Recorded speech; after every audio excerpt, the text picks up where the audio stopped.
Rituals are a form of resistance to institutional power. Because when an imperialist power takes over an enslaved population, the first thing they do is remove rituals. They remove practices, traditions, and rites. Because it's a lot easier to dominate an enslaved population whenever you replace their identities with imperialist approved agendas. Fast forward hundreds of years later. Capitalism is a veneer of imperialism.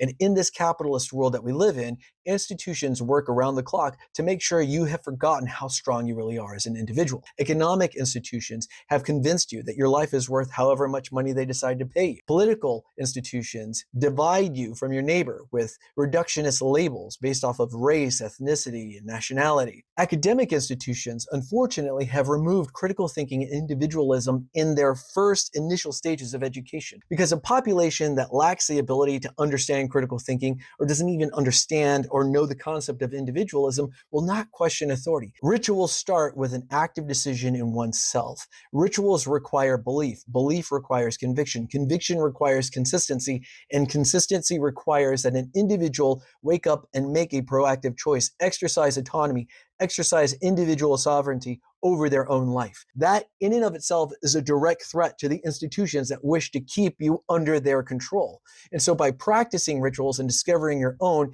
and eliciting that understanding of individual sovereignty, you will find yourself more powerful than you remember, more powerful than you might have ever known, because the institutions themselves, this imperialist power masquerading as capitalism, has removed your autonomy on purpose, because it's a lot easier to control and enslave a population when you've removed their rituals and replaced it with a bunch of bullshit.